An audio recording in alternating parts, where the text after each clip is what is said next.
Okay, here we are with another episode of Front of the Class Real Stories from Real Educators. And our real educator today is Dominic Helmstetter.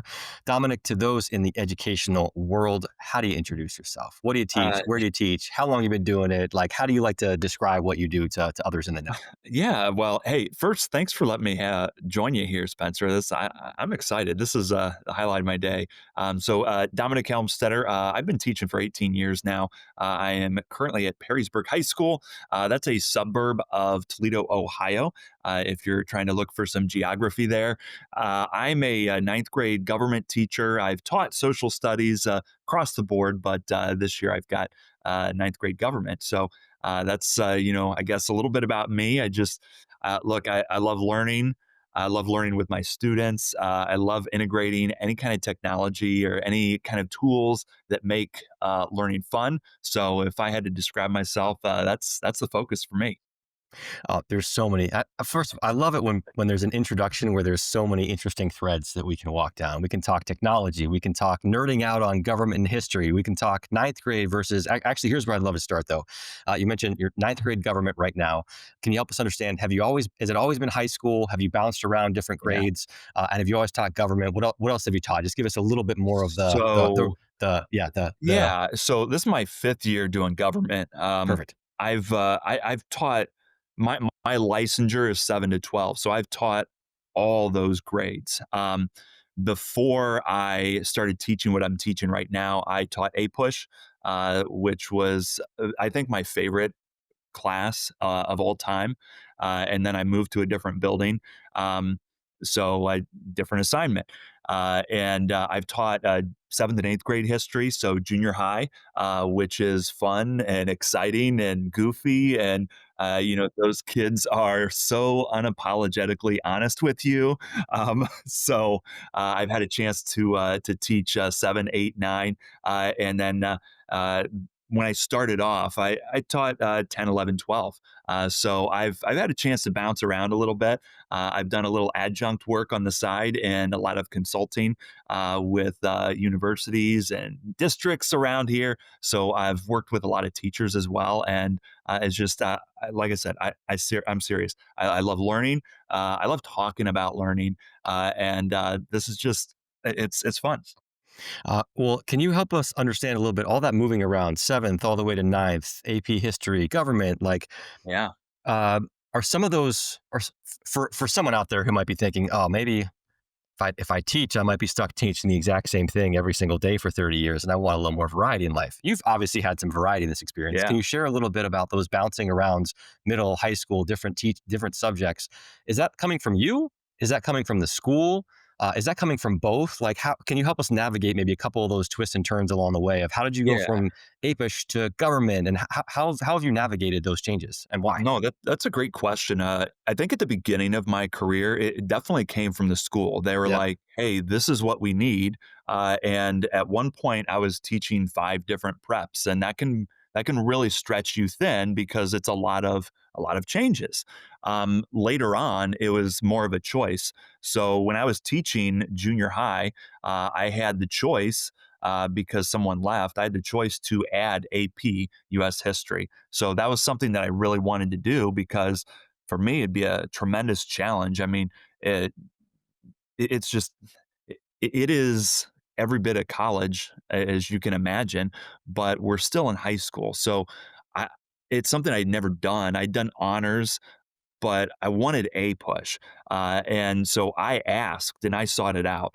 And technology is just, the funny thing is, I mentioned it right in my introduction, but technology is this weird thing because I'm old enough now where I remember a college professor saying that a whiteboard is the greatest technological advancement in education.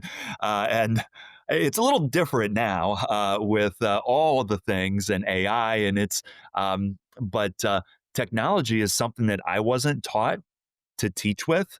So it's something that I've had to learn along the way and something that I've had to learn about with my students. And especially with freshmen, they're going to walk in and they're going to assume, they're going to think they know more about technology than you do.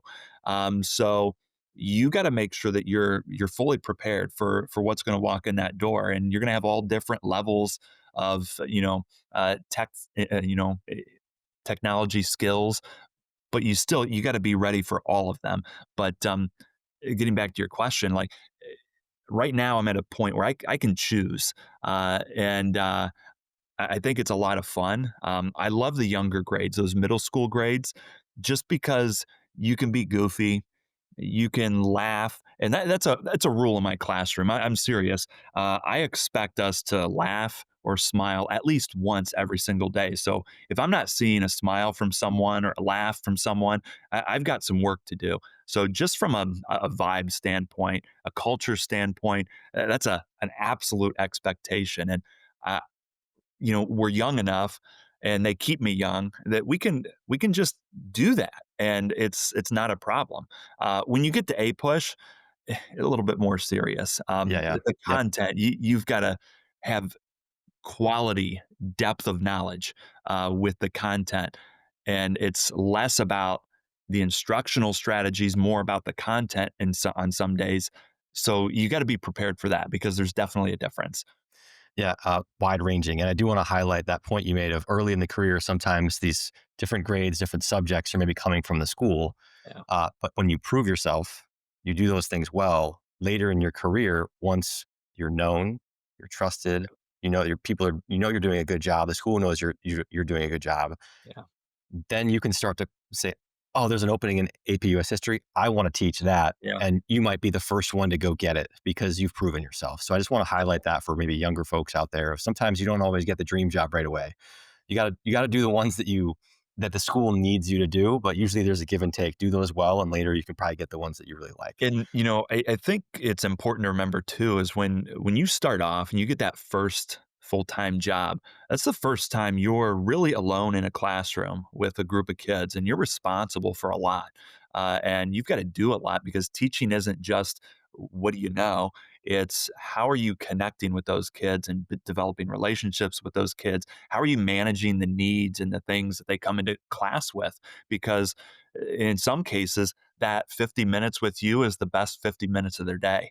And you've got to really make it worth that time. Can Uh, you share a couple examples of how you do that? Like what's a way that you have again over 18 years? What are some strategies or some tactics or some things that you have found that work for you as ways to connect with that student and attempt don't always succeed necessarily, but attempt to make that next 50 minutes the best 50 minutes of their day. What are some things that you've tried over the years? Maybe some things that worked, didn't work, but like what yeah. are some strategies that you might share with other people of how to make that connection? Yeah, like I think the first couple years I was just so focused on me that to be honest, this is something that I just didn't put a lot of time and effort into. And I feel bad thinking back on that, because you really need to, because the kids are buying stock in you just as much as the content, in a way. So I think the most important thing, I try to learn as many of my students' names and likeness before they walk in. I try to do that as much as I possibly can,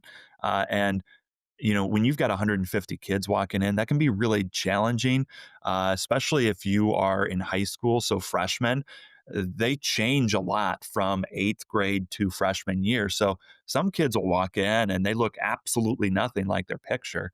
So trying to learn their names as quickly as possible, but just having a conversation, talking about really anything except school. What do you like to do? What's your favorite video game? What kind of music do you listen to? Hey, what did you do with your friends this weekend? What's your favorite ice cream? Food?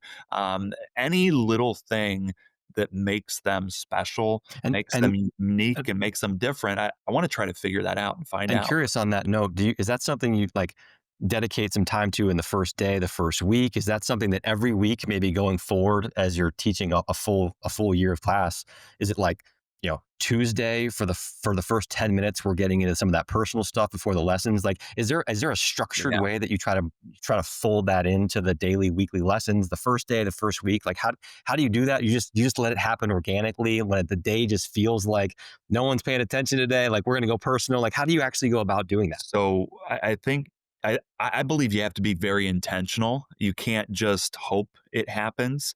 You've got to plan for it. And for me, really, kind of the first week and a half, 2 weeks of school is about us. It's not so much about the content. So, like, I might schedule in like 5 or 10 minutes to explain the content or explain what they might expect when we start getting into it, but for the most part, the priority is getting to know them, trying to learn as much as I can about who they are as people, what type of skills they're walking into class with, what are things that they have struggled with historically, what are things that they've excelled with. And then for me, kind of sitting back, reflecting a little bit, and starting to come up with a game plan on how I believe I can take all of those things that I've learned and start feeding it into class and feeding it into the learning structure that we're going to have in here. I think when we're really into the content, we're moving along. Uh, that 5 minutes in between class is mission critical for me. We're listening to music. I'm walking around. I never sit during the day, and I had somebody be like, "Well, why would you work that hard?" I'm like, "Because they deserve it. The Mm, kids deserve it." So I'm walking around. I, I am not a person who's going to stand by my doorway. I'll go in the hallway and I'll walk the hall with my kids. I'll be in my classroom and I make sure that I have at least some kind of a conversation with every single kid as they're walking in that 5 minutes, because I need to know that they're ready to go. Because when that bell rings, it's time to rock. Okay. So I've got to know that they're ready to go. And if they're not, I need to find something. If a kid's, had a bad test, maybe that affects their focus in my class. So what can I do to help them? Maybe I need to walk a lap with them so they can walk it off. And we can just talk and kind of unload a little bit. Maybe they just need a sweet treat or a high five. Maybe they just need to see somebody smiling so that they know that you care. It could be anything. It really can. So those 5 minutes, absolutely. I'm very, very intentional with using that time in between class because, I can. I want yeah. to. Yeah, and on this note, it sounds like just reading between the lines, it sounds like when that bell rings, I want them ready to rock. It sounds like you probably have a relatively high expectations of what you expect of the students in your class. How do you set that expectation on the first day, the first week, first 2 weeks with not only the students in your class, but also with their parents of what you expect of them, but also what they should expect of you, and maybe even a little bit of not just how do you set the expectation, but how do you foster the accountability going back both ways of, if they're not living up, how do you go about encouraging them to live up? If you're not living up and someone feels like your energy's off, how do you encourage them to call that? So call Yeah. that out for you also. So how do you set the foundation and how do Yeah. you how do you set the standard and how do you hold the standard? That's almost one So of the harder I things. think, yeah, all right. So as a parent, um, I get so frustrated when I don't know what my kids are doing at school. And I get frustrated when I don't know how to help my own kids when they come home with work.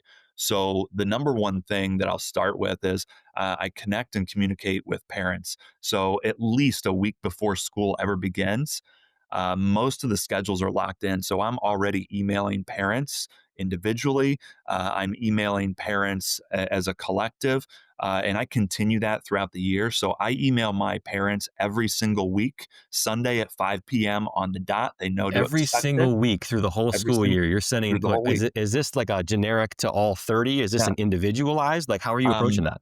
So I send an email that goes to everybody, Yeah. and then I will send separate individual emails. I always do a recap of the week. I share details. So if we took a test or had some sort of an assessment, I share that data with them because I Mm. want them to see the numbers.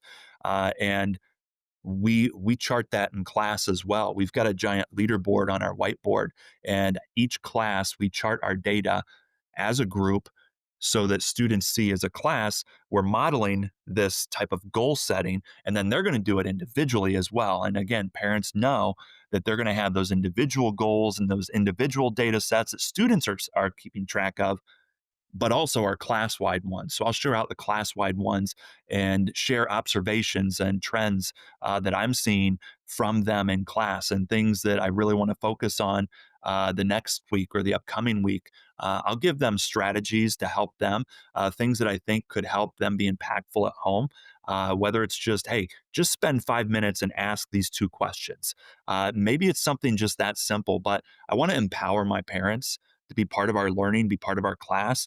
And the greatest thing that happens is when parents email you back, or they just stop in, or they call and they tell you about a conversation. I mean, we were last year we did this Fourth Amendment lesson where we were analyzing Jay Z's 99 Problems. As a way of understanding search and seizure. So now, look, I was 90s was that's my time frame. So I got 12 emails from parents just laughing emojis and everything saying that their They knew kids were that song when they were cruising around too, right? yes. Yeah, yeah. I mean, their kids are just going on and on and on about Jay-Z. And look, my kids didn't know who Jay-Z was, but as soon as somebody said that he's married to Beyonce, it's like, oh, this guy's got to be cool. And I'm like, yes, Beyonce's husband is cool. But like parents, they'll email and they talk about how they're listening to music, rocking out. It's great to hear that. But then to get the same thing from students, because I try to do the same thing with students, send regular postcards to them, emails, little messages, things that I've noticed, try to connect them. So you talk about that accountability piece, and I can just have a quick conversation because of that rapport, and be like, hey, you looked a little sluggish yesterday. What can I do to help you? Are you good? Is there anything going on? How was your last class? Hey, I noticed you had a math test, coming up. How are you?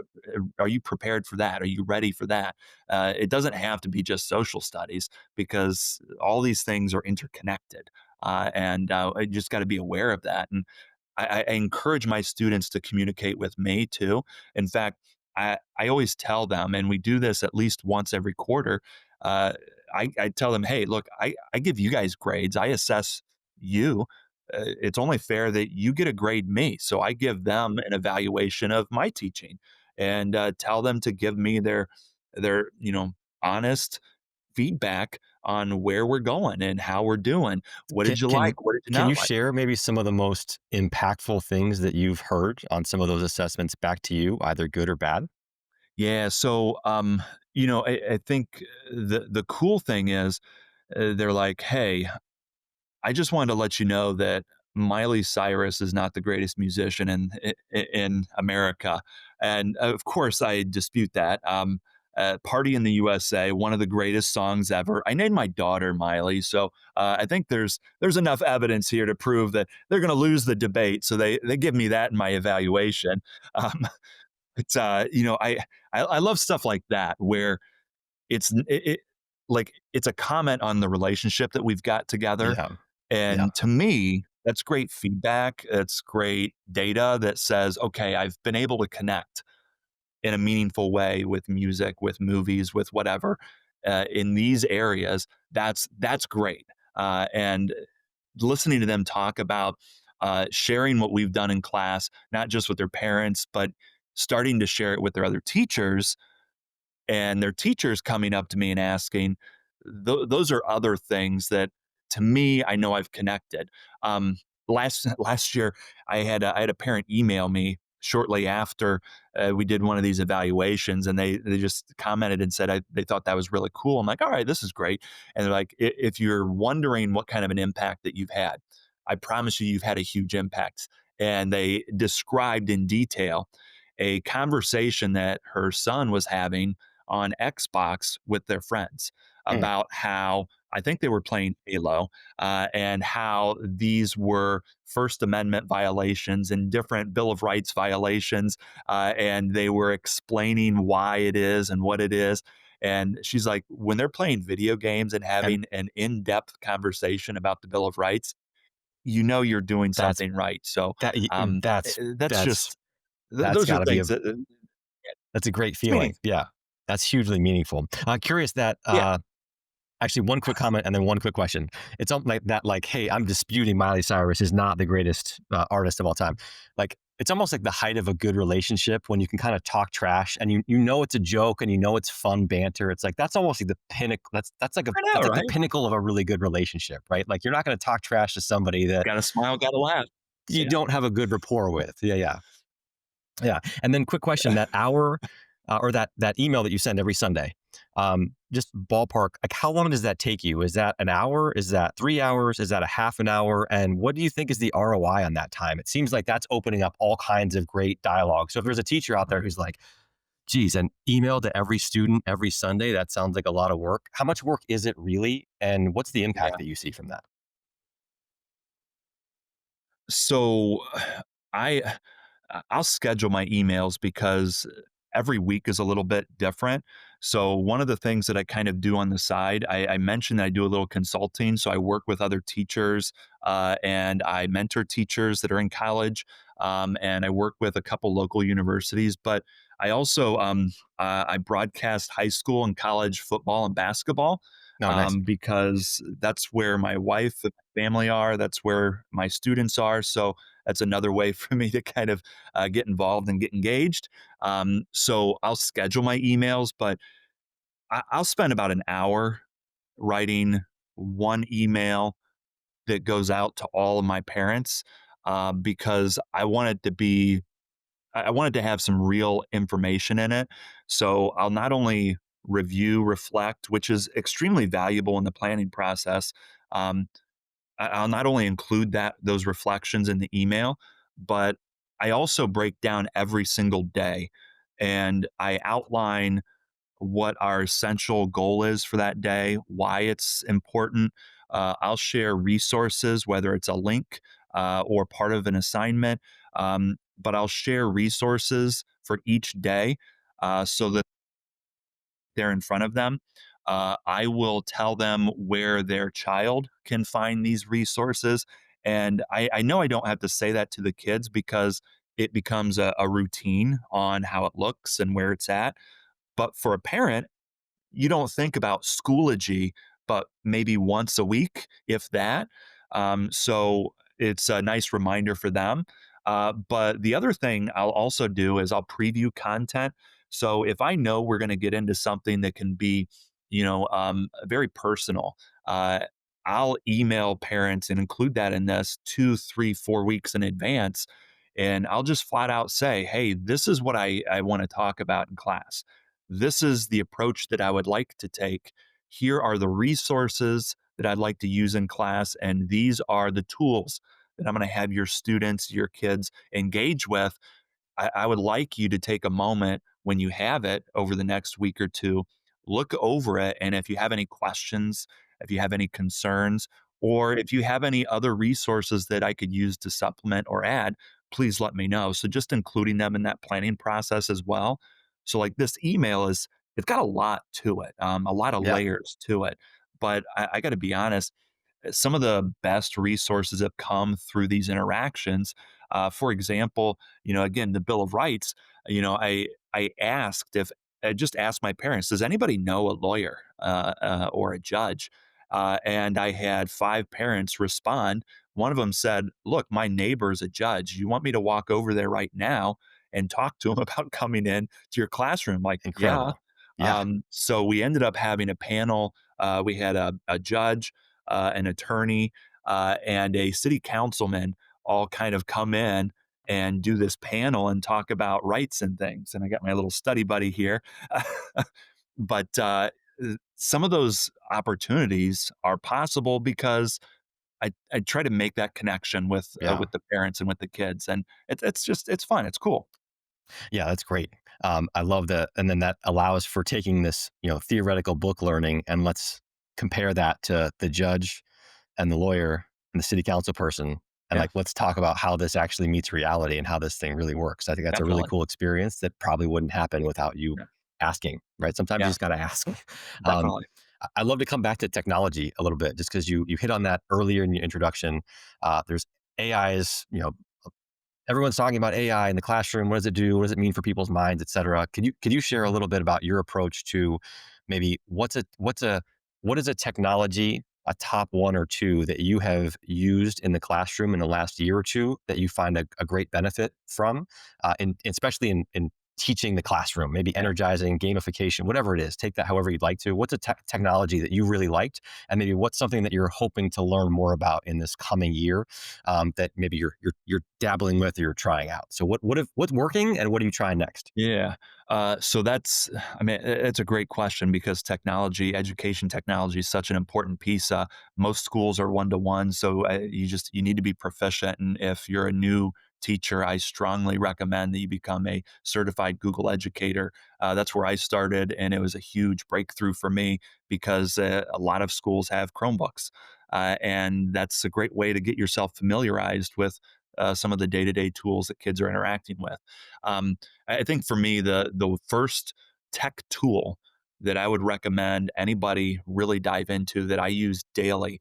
I'm a huge Edge Protocols fan, and I know that's come up in your podcast in the past. So Fast and Curious it's at the beginning of every class, and I talk about students tracking data and creating goals. That Fast and Curious is a big part of it, and in Ohio, we have a big emphasis on high quality student data. And I'm one of those people that I spend a lot of time trying to make sure that we've got quality data and that we're using it properly to inform our instruction. So using something like a GimKit quizzes, or we should say Wayground now. That's still I've got to get used to that. But quizzes or Wayground, whatever you prefer. I still call Twitter So do and I. not X. So Will for a um, while. yeah. So, but those Kahoot, Blooket, that's a student favorite. They love the Blooket, but things like that. Use that a lot to get the initial engagement. I'll use it as a pre-teaching tool. So I'll give them brand new content without prefacing anything and see what they know. And I tell them because I really want to instill a mindset that they don't have to be perfect. I'm not perfect. I'm going to make mistakes, but we're here to support each other. So I tell them, look, I don't care what your average is, what your accuracy is. I care if you try. All right, you can control that. And I've got a giant poster up there, talking about that, the effort people put in. So I want to see how many questions they can answer, how many questions they can go through. I openly encourage them to have a blank sheet of paper right next to them and jot down anything they didn't know or anything they had a question about or anything they had an aha moment about. I always think of Sheldon in the Big Bang Theory, and he's like, bazinga. And it's just that like surprise moment. So, what's your bazinga moment? So, having them write that down. And then I always do 3 minutes, no more than 3 minutes. And my students have gotten anywhere, but you'll do like 50 questions maybe at the beginning, and the highest I've ever gotten is about 1,200 questions in 3 minutes. So I've had a pretty wide range. Accuracy by the end of the week, so 4 to 5 days, we will always be in the 90s, no matter what, because it's a constant focus. We chart that on the board. They chart their individual because if I've got a couple kids that are struggling, they're charting it, and then we're talking on the side. Maybe that's the quick conversation at the beginning of class during that 5 minutes. It's like, hey, I noticed you did this. What's one thing you remember, or what's one thing I can do to help you out? Maybe it's just as simple as, all right, well, we're going to do the buddy system. I'm going to have you sit with somebody, or hey, maybe I'm going to help you, so we're going to sit together, or if I've got a teaching assistant in class, maybe they're sitting with the teaching assistant, or maybe they're just sitting in a different seat, period. Any number of things can have a positive impact on their learning. So, using those tools a lot, because your question is about technology. But I use AI a ton. Yeah, I would say how It's, do you and the school maybe approach that, yeah, especially from the student facing perspective? So maybe not the yeah, background tools that you use to be more efficient, et cetera, but like how do you how do you or don't you encourage students to use it? When do you use it? When do you not? Like, how are you in your school maybe approaching the use of AI from a student standpoint? Yeah, and that's such a, I think, a divisive question depending on where you're at. Personally, where I'm at, I want them to use it. I want to use it. I model me using it in class. I model how they can use it in class. So we talk about data. Maybe if they create a presentation, we pull it up in the Brisk app that's on my computer. We can get immediate feedback on their presentation before they present. So then they've got that feedback there, but then they can go back before ever presenting or turning something in, and they can make adjustments. They can make improvements. They can get peer to peer feedback on something like that. I think it's. I say this is an interesting topic because I teach with a lot of extremely talented teachers that do not use AI in any way, shape, or form. They don't believe it. They think that students will cheat with it. And my first response to them is always, well, how have you shifted? And I believe the shift is very important.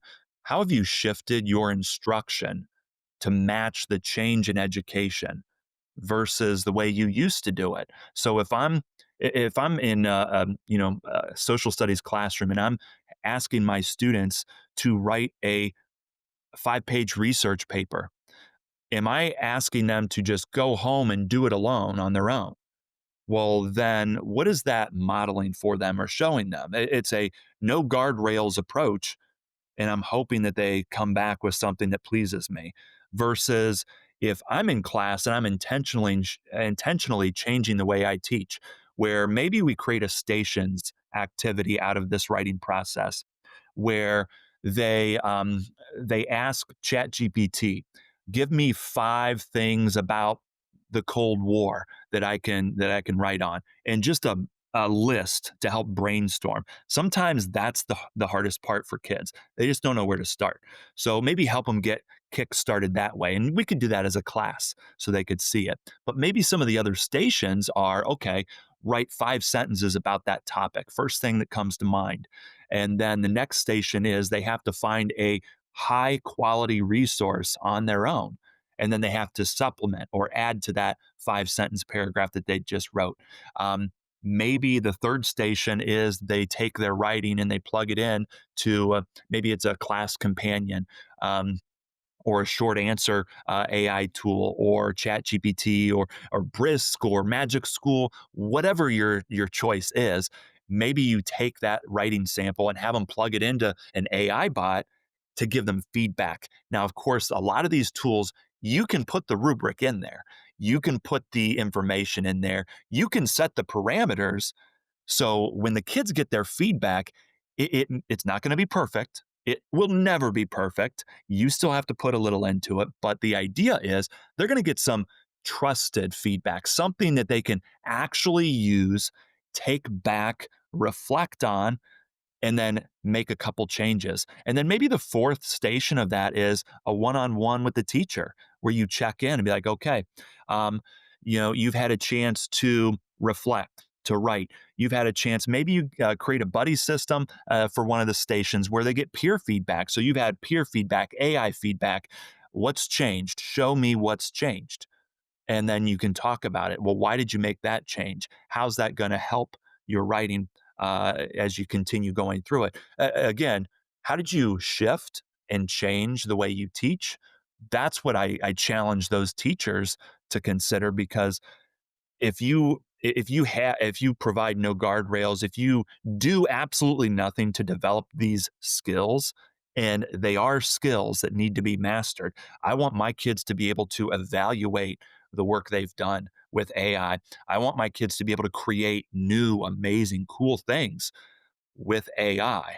And I want them to be able to defend their analysis and the analysis that's been given to them. I want them to have a level of AI literacy that it requires me to put a little in. So it's an intentional, constant, daily thing.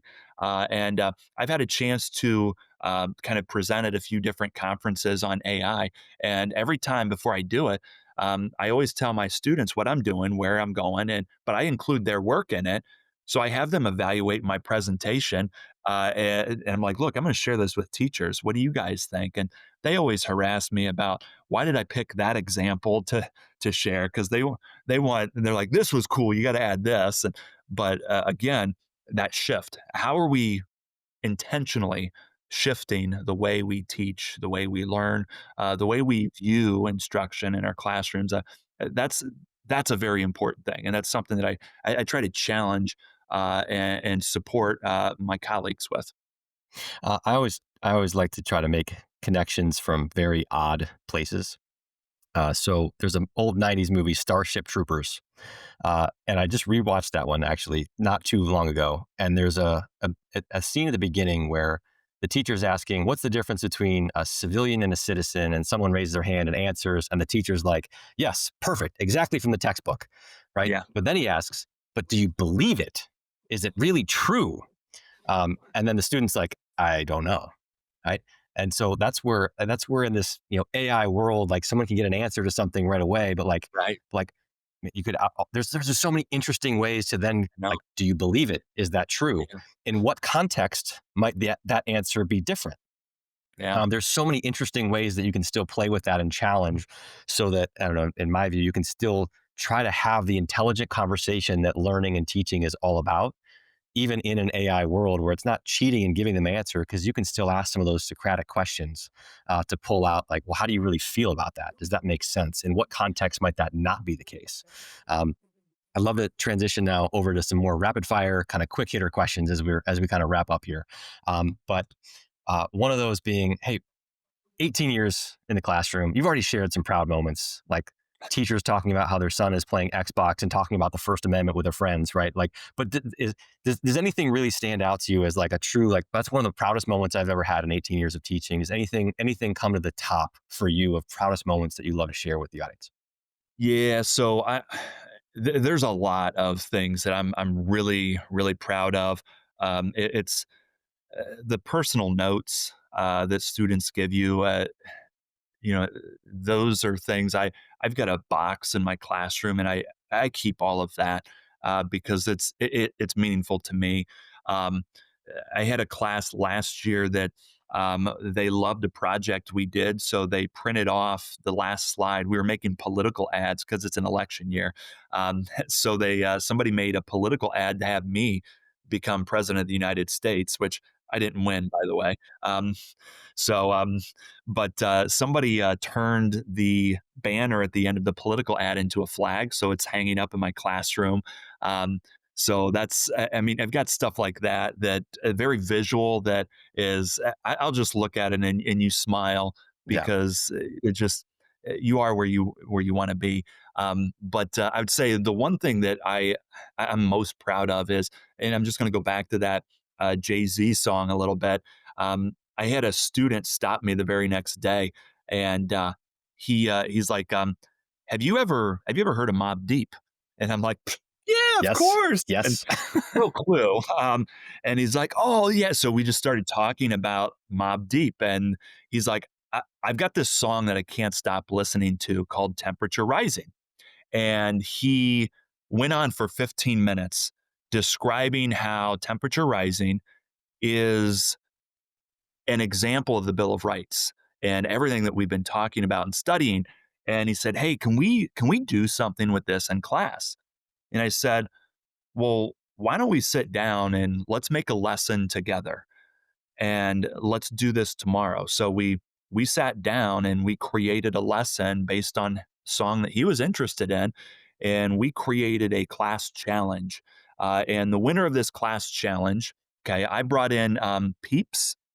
Because the kids were talking about that candy. So I went and got the nastiest kinds of Peeps I could find, Dr. Pepper, hot sauce Peeps. They were disgusting.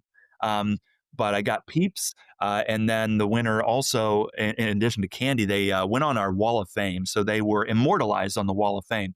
But we created a class challenge out of temperature, out of Rising Temperature song and his Mob Deep. And I had him lead the lesson. I didn't. I was a student that day. So we literally switched. I was in his seat. He was up front. He was leading it.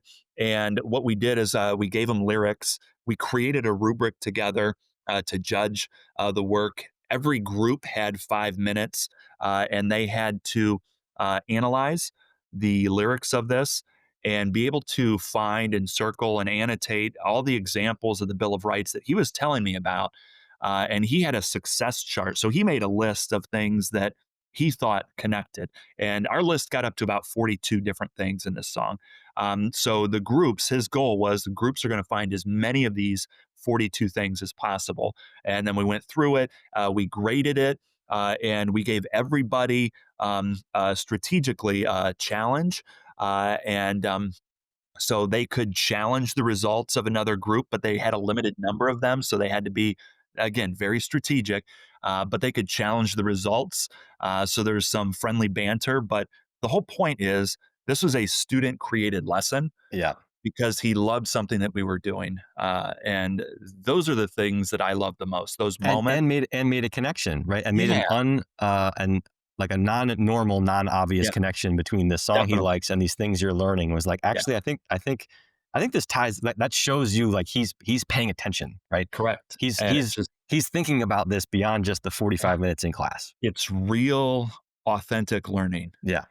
That's what I'm proud of. Yeah. I'm proud of my kids. You So shared a lot of proud moments, exciting moments, students doing really cool things. What about the opposite? Any low moments in the career, and then it could be a bad day, bad week, bad month. The whole year, just like, did I even reach anybody this year?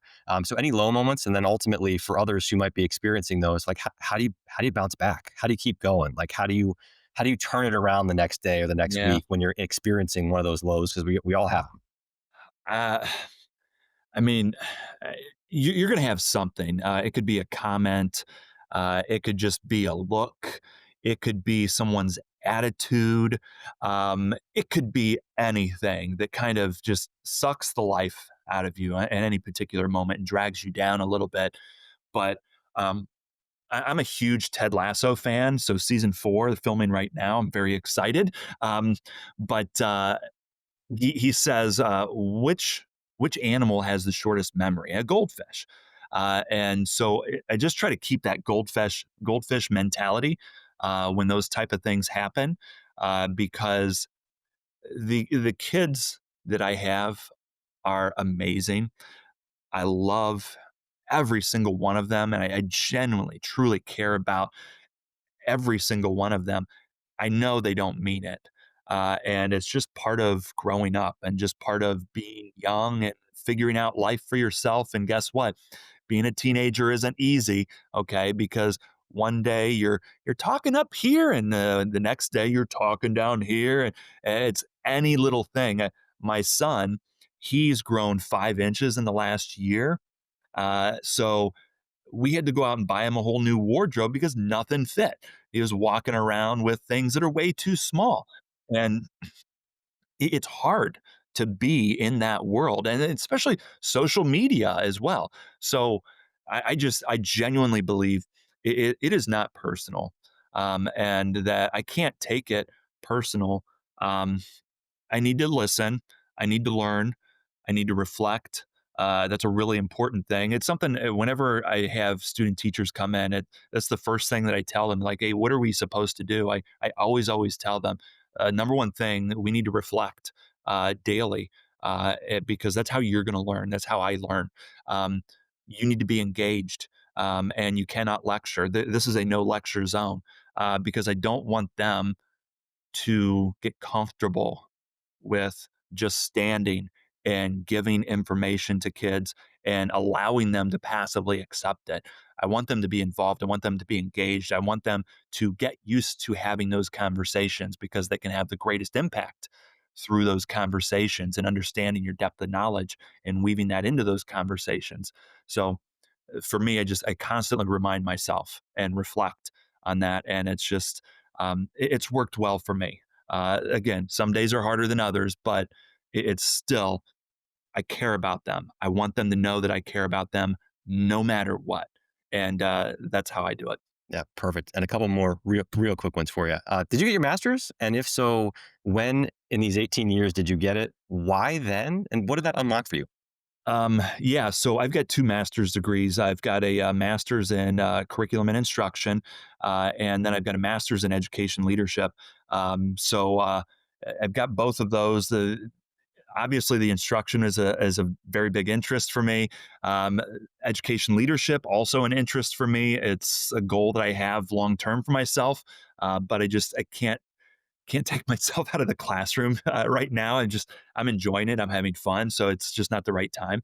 But it definitely unlocks some different things. I think I'm gonna like the education leadership one was probably the most impactful uh, degree that I got, and the reason is because just the understanding of what it takes to be an administrator I think can help you as a teacher because everybody's got those evaluations, those dreaded evaluations. But I've gone through everything. Literally, I've gone through everything and taken everything that my evaluator has taken. I am an OTES certified teacher as well. So I'm certified to evaluate teachers in the state of Ohio. And not only am I licensed, but I'm certified. So I've literally done everything that the person walking into my classroom has done. So I understand what they're looking for. I understand what they're trying to accomplish. I understand what's going on in the back end. I understand more about teaching and learning because I can see it from multiple perspectives. And it's just made me that much better. It's allowed me to help other teachers who have upcoming evaluations and they're like, man, I'm thinking about doing this lesson. What do you think? I'm like, hey, let's walk through it together after school. Or, hey, I'm happy to come in and sit down and I'll give you my 2 cents about what I saw, what I noticed before they ever come into your classroom. It's allowed me to be better. It's allowed me to help others and have those conversations. So I think that's been definitely the most impactful degree because it's a perspective thing. Now, I made the mistake. Okay, so I waited to do this all. Okay, and it was one of those deals where my wife was she was moving into a new job, so I held off. I waited till year 5 before I started to go back for the first degree, and it took me 2.5 years. During that 2.5 years, we had 2 kids. So it's incredibly hard to go to school because some colleges they have very unpredictable schedules. So you don't know when or where or what time your class will be. So when life starts to happen, it becomes incredibly difficult. And I thought my wife was gonna beat me up when I said I want to go back to school again. Uh, and I did. But if I was, and this is what I tell my student teachers, I'm like, look, if you have the opportunity to go back to college, do it right away, okay? Because uh, if you can go and do a plus one, think of it this way: it's less money, it's less time. You have the same reward and upside because maybe you're looking at it from a pay scale. Well, you've got your master's, and then while you're teaching, you can get your plus 10 and kind of max out with more graduate work if you really want to. But the time thing, when life happens, there's no stopping it. Okay, so you want to take care of that ahead of time, and it just the, they don't. They're young. They're like, look, the world is my oyster. It's, it's I have nothing to worry about. It's like, well, okay. You never know what it's going to look like. But I would strongly recommend do it early, do it quick. The plus one is a great way to go because you're still in that college mode, and I just don't know how to explain it, but the brain of somebody who's learning full time versus the brain of somebody who is not, two very different things, and that mental shift can be challenging sometimes. And if you're in college while you're teaching, and this is what I did, you got to also think like you still need to dedicate the necessary amount of time to helping your students get the most out of their experience. you can't put that off because you have a paper or you have to read a book. That's what I always tell them. Like, hey, if you got that chance, do it early, and get it checked out of the way. And if you're going through that interview process, I guarantee that a school, because I've been on those interviews, I guarantee if a school looks at two candidates that are the exact same, and one's got a master's and one doesn't, they're going to pick the person who's got a master's. So it can only help you. Yeah. And that'd be my recommendation to anyone listening. What to you is the single best thing about this profession? Oh, kids. I mean, seriously, I like, I think I would genuinely struggle. I told you I'm just not ready to jump into administration full time. Right now, I would genuinely struggle if I didn't have the relationships that I have with my students, because even now during the summer, there's some days I wake up, it's almost like you feel lost Mm. because you don't have those people in your life.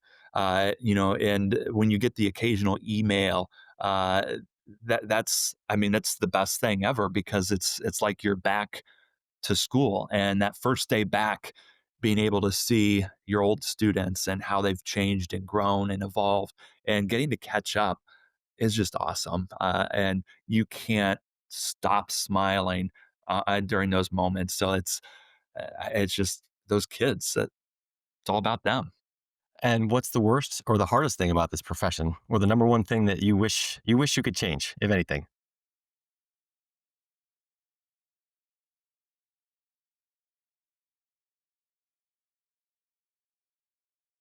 Oh, I think I lost your audio. Am I still here? Am I There still we go. here? Yeah, yeah, there we go. Okay. All And right. and so the number one thing that you would that's the Yeah. hardest or the worst thing, or the number one thing you wish you could change? Yeah. So at the beginning of every July, we get an email from our HR director. Don, I love you, by the way, if you're listening. I would say the email from HR. I can see. Yeah, I can see how I'd Yeah. like to change that. I might too. So yeah, we've got our annual list of training sessions that we need to complete. I think the list is up to about 30. Um, you've got all these little things: bloodborne pathogens, policies, rules, and some of it's just necessary. You have to do it, but that's the stuff about teaching that's just not as much fun. Yeah, It's there. yeah, It just, the evaluation, and I'm a huge proponent. I kind of explain just everything I've done to try to make sure that I'm knowledgeable about it, and I volunteer in district level committees for evaluative purposes. So I'm a teacher, but uh, the evaluation, it's when you have those conversations, it's extremely valuable. But some of the paperwork that goes along with it, like a lot of teachers just don't like that kind of stuff. And yeah. I think some of the requirements to gain licensure also, it seems like it's ever changing. So I think it's changed 3 times since I've graduated college, the first time there. So I think those are some of the tedious things that we wish would get over faster, so that we can focus on our students and just kind of enjoying those moments. Yeah, that's what that's one of those things, I'd Yeah, say. let's just get to the meat of the good stuff. Any final words of wisdom? Anything we didn't touch on that you just want to give a quick 1 minute add on, or anything that you already said that you feel like it's so Yeah. important you do want to say it one more time. So any new or repeated, just final words of wisdom. Yeah, so like we talked about AI, and I can't talk about AI enough. I'm a huge proponent of using it in every way, shape, and form that I possibly can. Um, I think the most important thing to remember is you need to constantly learn as much as you can about it, because the way AI is right now, that's the worst you're ever going to see it. It's only going to get better. I mean, Google just launched a whole bunch of new things that I've got to spend time looking at because kids are going to know about it. But I need to dedicate myself to those type of things constantly. And there's a lot of really amazing training programs out there. School AI has got some really great stuff. Magic School's got some great stuff. Quizzes or uh, their new name. I'll just keep it to quizzes. There's some really great training programs, and you can collect all your badges and make a game out of it. But those things are extremely valuable because they can give you little insights on how you can use those tools or how you could approach teaching and learning just a little bit different. But it's a constant thing. Um, I'm pretty proud about the amount of work and the amount of time that I put into my professional learning. Even though I've gone back to school and I've got graduate credits, I still try to attend at least 6 different conferences every single year, not just social studies conferences. Although in December, I've been accepted to present at NCSS, the National Social Studies Conference. I'm really excited, looking forward to that. Um, but it's not just the social studies conferences, it's the conferences in technology, AI, and just teaching. You need to diversify because every kid, every year, when they come into your classroom, they're different. You've got to be prepared. You can't just roll out the exact same thing every year. It's not a cookie cutter mentality. You've got to be willing to adjust a little bit. So just trying to learn as much as you can. I need to emphasize that, especially with AI, because it's there. It's gonna be here. It's gonna be here to stay. You need to find ways to invite it into your classroom, into your practice, into being a co-teacher. You need to find ways to do that, and the best way is just to get to know it. So just that is kind of what I'll reemphasize, but extend on a little bit, just because I think learning is a huge thing, and it's something that I'm a huge proponent of. Well, thank you, Dominic. That certainly is a lot of real stories from a real educator. Talking, relating hip hop songs to the Bill of Rights. A lot of technology, including weekly emails to parents that uncover all kinds of opportunities to bring like additional guest speakers in the classroom. So, thank you for sharing all your wisdom after 18 years teaching, and good luck to your another cadre of students lucky enough to have you as the head of their classroom here coming up soon. I really appreciate it, and thanks for having me. I love doing these type of things. Love talking with good friends about fun stuff. So thank you. Much appreciated. Thank you.